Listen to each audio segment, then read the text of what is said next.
In yesterday's video, we found 5 holotapes, each with a portion of a code to a hidden bunker inside the National Guard depot. The Keller family had planned to sneak into the National Guard depot and use the bunker inside as their personal family fallout shelter. We learned that one of the children, Alex, who got his hands on the code, ended up getting arrested and incarcerated for stealing the code to the bunker. Another child, Ralphie, told his family that he wanted nothing to do with them. He gave his part of the code away and then walked off into a mushroom cloud. This leaves us with 4 remaining members of the Keller family: Mr. Keller, Mrs. Keller, and their 2 daughters, Candace and Tina. Did they make it to the bunker in time? To find out, we need to travel to the National Guard depot. We find it in the heart of downtown DC, tucked in a corner amongst the ruins. Outside the gate, we see 2 Protectrons on guard duty. Got one. And in big, bold letters, we see the words, "Enlist today." The old world flag hangs proudly from the facade, and when we're ready, we can head inside to see if we can find any trace of the Keller family. Upon arrival, we see a wall. We can turn either left or right, and turning right leads to a dead end. We just find an office cubicle here. So turning around, we can go into the next room where we see a staircase leading to the 2nd floor. Rounding a ruined wall, we can explore this floor first, where we find a sentry bot. Need some help. And I didn't pay attention to the gas in this room. I accidentally ignited the whole room. After the sentry bot is dead, we see that we're in a 3-story structure. We arrived on the middle floor. There are holes in the floor leading to a bottom level and a staircase leading up. Let's try and divide this place floor by floor. To explore this middle floor first, we can head west into the next room. As we creep around a big hole in the floor, 2 robo-brains come out of a wall to attack us.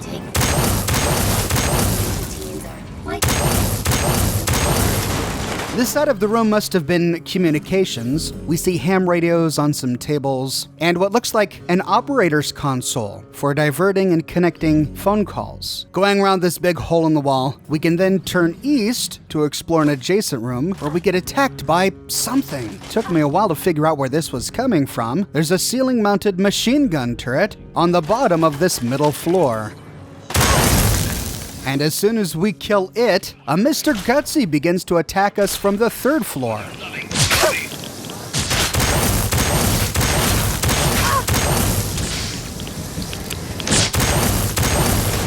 We seem to be attracting all sorts of unwanted attention. Hopefully we've attracted most of the enemies by now.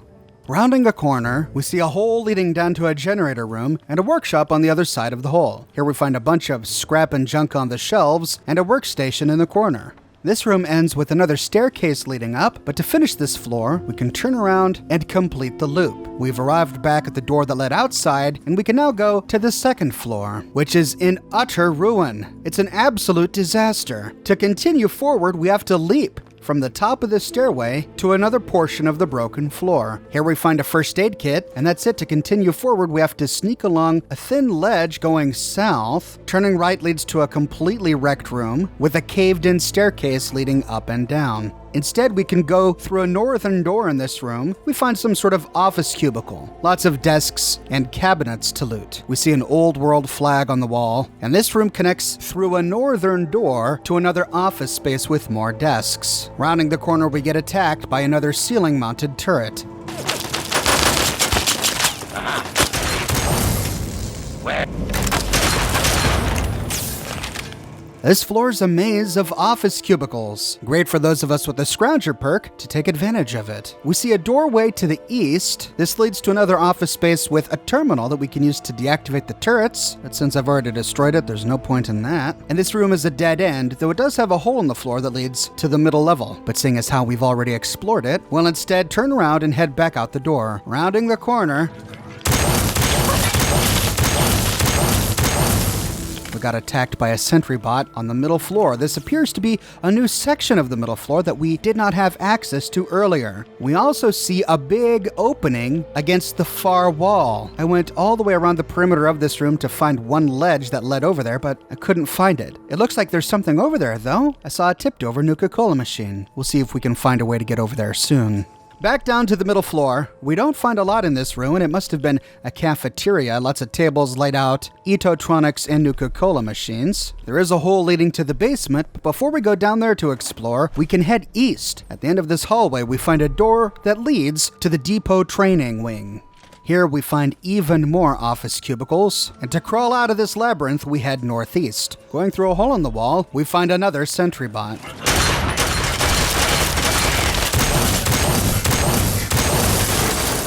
He came out of a northern door, so after looting the sentry bot, we can head north, where we find Sharon fighting a ceiling-mounted turret. Directly across from us is a little maintenance closet with an ammo box on the ground and a terminal for getting rid of that turret, but we've already destroyed it, so no sense in messing with this. Heading out of the maintenance closet and turning east, we pass a first aid kit on the wall to the right, and we see a door to the north. Opening it, we find a staircase leading up. At the top of the stairs, we have to face north. Rounding a corner, we can open a door to a large empty room. On the desk in the middle of the room, we find a copy of Tales of a Junktown jerky vendor, which permanently increases our barter skill. This room opens up into an adjacent room. Looks almost like a commissary. We find shelves on the walls filled with books and food. And against one of the walls, we find an average locked wall safe with randomized loot inside. The way out of this room is completely blocked with rubble, so this is a dead end. We need to retrace our steps, go back down the stairs, and head to the end of this hallway. The end of the hallway leads us to a door facing east. This brings us into what must have been a requisitions office. Behind the counter, we find quite a store of gear. What an amazing place to hit at earlier levels. Here we can walk away with 10mm ammunition, 32 caliber rounds, 10mm submachine guns, assault rifles, and 4 combat helmets. Once we've looted to our heart's content, we can head through a northern door which leads to a changing area. Here we find a bunch of lockers. Opening the door to the east, okay, not ready for that yet. Let's close that back down. Finish exploring back here before we go on. But all we find back here are 2 bathrooms with a locker in each. So retracing our steps, we can open the big double door and take out the Robo-Brains on patrol on the other side.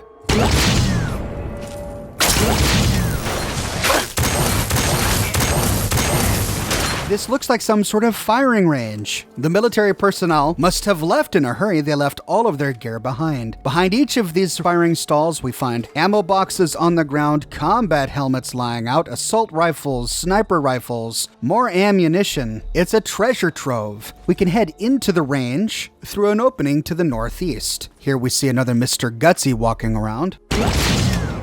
We see a bunch of big metal strips on the ground. I'm thinking these are probably tracks. At one time, targets must have scurried across the ground here that the servicemen and women would have fired upon. To leave, we can loot an ammo box to the south, where we find a door that leads to another supply closet. Here we find 2 more ammo boxes in a shelving unit, and rounding a corner, we can loot 3 first aid kits and another ammo box to the west. There's also another first aid kit hiding in a big pile of rubble to the southeast. This room ends with a door to the south leading to the depot offices. On the other side of the door, we arrive at a caved-in hallway. The only way out is through a southern door, which leads to a balcony overlooking a soul-crushing cubicle office space. On a platform in the middle of the office space, we find a Robo-Brain and a Mr. Gutsy patrolling. This must have been where the military bosses patrolled to observe their employees. The cubicles down here are a maze. Again, lots of containers to loot to take advantage of the Scrounger perk, and as we get close to the big center wall, we get attacked by another ceiling-mounted turret. Over here. There's nothing much of interest in these cubicles, except for in the second most southeastern cubicle. Here we find 2 grenade boxes. Now we can go on to the next section of this cubicle office room by either going up the steps and then heading down the other side, or by picking an average locked door to the west. This leads us to a small room with a terminal that we can use to deactivate the turret if we want, and then heading west we can go to the other side of the office floor. Here we just find a bunch more cubicles. There's another grenade box in the cubicle to the southwest in the middle against the wall. Once done, we can scale the steps, loot the robots, and then head through a door to the south. Here we find a large room with a reception table guarding a staircase leading up. To either side, we find a little cafe area with some intimidating sculpture work on the walls. I wonder whose face is depicted here. And we find a duplicate one on the other side. To move forward, we go up a staircase in the middle. Sharon had destroyed a Protectron by the time I got up there. At the top, we turn right to continue forward. Here we have to destroy a sentry bot.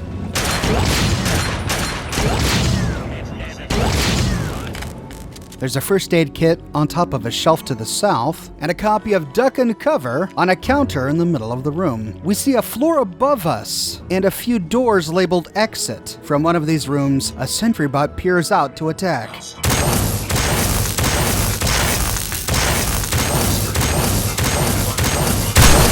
When destroyed, we can scale the rubble ramp to explore this upper room. On one of the shelves, on the big pillar in the middle of the room, we find 3 pre-war books. That's a tidy 300 caps if we turn those into Scribe Yearling. Most of this room, however, is completely destroyed. So moving on, we head west through the door to find a door that brings us back to the National Guard Depot. This puts us out in that one room above us on the second floor that I noticed, with the Nuka-Cola machine inside. Remember, I tried to find a way to sneak on up here, but there was no way. Here we see a desk and a vending machine with Nuka-Cola inside. We can walk out the ruined wall onto the ledge of a floor overlooking this area we already explored. Before jumping down, if we look to the southwest corner of this room, we see an electrical switch on the wall. When we flip it, we see a door slide open on the ground floor to the northwest and some caution lights spin. Before jumping down to explore, we can turn north to walk down a rebel ramp into that one cafeteria that we explored earlier.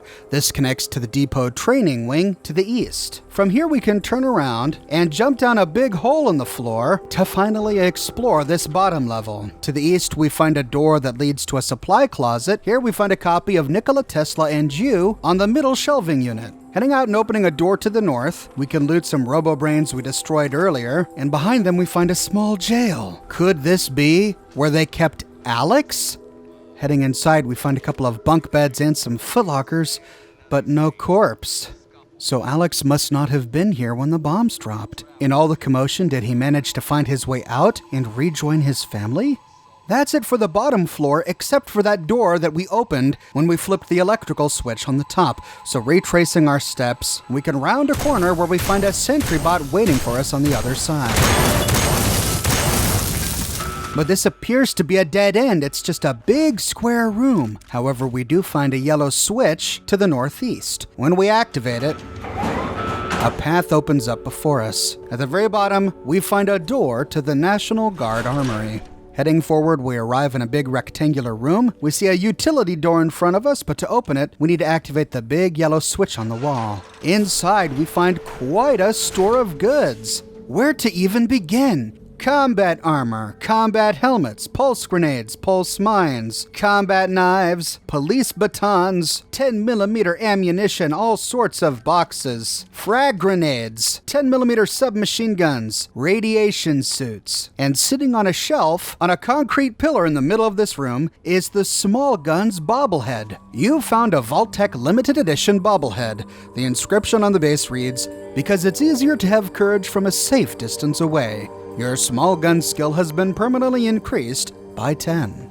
But we're not even close to being done. Turning around and heading southwest around the corner, we find a chem stash, a whole bunch of Rad-X on a shelf, Radway above it, Buff out above it, and then turning west we find a minigun on a table and 3 ammunition boxes at the bottom of a shelf to the right. Turning around and exploring the opposite side, we find some stim packs on a shelf next to some purified water, and then facing east, we find a stack of missiles on a shelf, a missile launcher on a table, 2 ammunition boxes on the other shelf, with quite a selection of assault rifles. I'm like a kid in a candy shop here. But now, facing south, we find another locked door and a terminal. Checking out the terminal, we see that this is the bunker access terminal. We can't open this unless we've gotten the code from the Keller family holotapes.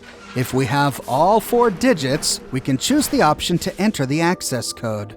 With that, the door slides away, and we find ourselves in an earthen tunnel propped up with wooden supports. Creeping along, we see quite a store of goods. Going southwest first, we can loot some chems, darts, pre-war money, and we find an ammunition box. Turning around, we find a shelf with a first aid kit, and then facing southeast, we find a workbench. But then, we hear something growl behind us.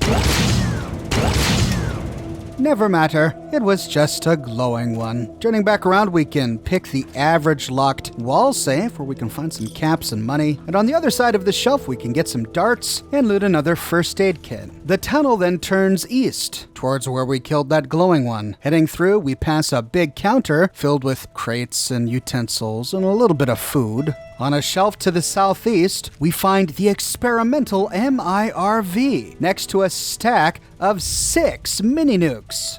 The experimental MIRV is not the same as the mod we find in Fallout 4. Instead, this is a unique weapon, a unique version of the Fat Man that deals more raw damage than any weapon in the entire game. It shoots 8 mini-nukes at once. Each mini-nuke does the same damage as one mini-nuke that comes out of a Fat Man, but of course, because there's 8, we do 8 times the damage of a Fat Man. The weapon looks exactly like a Fat Man. It doesn't have a unique skin or anything, and even when we reload it, it looks like we only load one Fat Man into the chamber. But when we fire it, we see that the 8 Fat Men have stacked on top of each other and slowly begin to separate through the air. It's unwise to use VATS when firing this thing, as VATS doesn't take into account the arc needed for each of the 8 mini-nukes to hit the target. Instead, VATS will just shoot directly in front of you, which often causes the mini-nukes that come from the experimental MIRV to hit the ground long before they reach the enemy, potentially killing the lone wanderer. This is best used from range. Then you could just cross your fingers and hope that you've got good aim. In a tub beneath the table upon which rested the experimental MIRV, we find a Nuka-Cola Quantum. Heading east, we don't find anything interesting on the corpse of the glowing one, and on the table next to the experimental MIRV, we find a copy of U.S. Army 30 handy flamethrower recipes, which permanently increases our big gun skill, and a copy of Nikola Tesla and Jew, which permanently increases our energy weapons skill. But if we turn north, we see 2 bunk beds. Lying on the bunk beds are 3 corpses. And suddenly we remember that this was supposed to be the fallout shelter for the Keller family. These must be the corpses of Tina, Candace, and either their mother, whose voice we never heard on any of the holotapes, but who did get a message from Candace, or the body of Alex, whose corpse we did not find in the jail, but who might have found his way into the bunker after the bombs dropped. Remember, Ralph was the one who chose to commit suicide. He walked off into the mushroom cloud. So if these are the remains of Tina, Candace, and the mother, then that must mean that this glowing one is the remains of Mr. Keller himself. But is this really Mr. Keller? Also, the fact that we find their corpses lying on the beds and tucked in a corner leads me to believe that they didn't die of natural causes. If they had, they would have died at different times. The survivors would have buried each other, but we find all 3 of these corpses lying on these bunk beds. Something must have happened to them, but what? Well, we don't find any more information in here because the final piece to this puzzle is tragically cut content. At one time, the developers had planned for us to find a note in this bunker from one of the daughters, Candace. The note is not in this bunker, but it's still in the game files, which means we can use console commands to put the note, which was cut from the game, in our inventory. If we do, we find the diary of Candace Keller. Dad just won't listen to a word I say. He keeps leaving the bunker to salvage supplies from the rest of the base. I understand he's bored, cooped up in here, but so are the rest of us. And the bunker is secure. Every time he leaves, he exposes all of us to that damned radiation. After all the effort it took to get us all in here, Dad's willing to throw it all away just because he's a bit angsty. I think she may have meant antsy here. I really hate him sometimes. With this final note, it becomes clear what must have happened. Mr. Keller, after the apocalypse, couldn't stand being in this bunker. He got antsy, and so he began to open the blast doors and explore the remains of the base. But since this was just after the bombs dropped, every time he did, he doused himself and his whole family with radiation. Mr. Keller must have developed a genetic mutation that turned him into a ghoul, but the rest of his family did not. And because Mr. Keller simply ran out of patience, he caused the rest of his family to die to radiation exposure. The survivors had moved as far to the back of this bunker as they possibly could, as far away from the door as they possibly could, to distance themselves from the lethal radiation, but it wasn't far enough. 2 of them succumbed to the radiation poisoning in their sleep one night, which is why their bodies are on the mattresses, and the final family member sat down beside their corpses to die with them. What must have gone through Mr. Keller's mind when he saw all that remained of his family die around him simply because he was impatient? Well, he had 200 years to contemplate his actions. We don't know how quickly it took him to turn into a feral ghoul. It could have been mere months, or it could have been hundreds of years. We learned from Nuka World that some ghouls, like Rachel, Oswald's girlfriend, don't go feral until 200 years after the bombs dropped. Mr. Keller could have sat in this bunker, contemplating what he did to his family for centuries. And that is the full but tragic story of the Keller family in Fallout 3. What thoughts went through your mind as you listened to each of the 5 holotapes? Did you find the National Guard depot? And did you type in the passcode to reach the bunker? What do you think of the experimental MIRV? Is it a grossly impractical weapon, or do you actually use it in everyday combat? Let me know your thoughts in the comments section below. I'm going on vacation, folks. That's right, Thanksgiving is around the corner, and I'm heading out of town to spend it with family. That means I'm not going to be able to publish videos for the next few days, but never fear, I'll be back in town, and I'll get right to work making videos for you on November 28th. That's just a few short days away. In the meantime, check out my channel page. I put a lot of work into organizing my channel page into a series of playlists so that you can watch just the right kind of video you're looking for. I've made over 1,000 videos to date, and I'm confident that you can find something new. While you're there, be sure to follow me on Facebook and Twitter so that you don't miss any Oxhorn news. If you like what I do here on my channel and you want to support me in a more personal way, consider becoming one of my patrons on Patreon. But more than anything, I'm just so glad you're here watching this video with me today. Thank you so much for watching, and have a happy Thanksgiving. I'll see you bright and early on the morning of Tuesday, November 28th with a brand new video.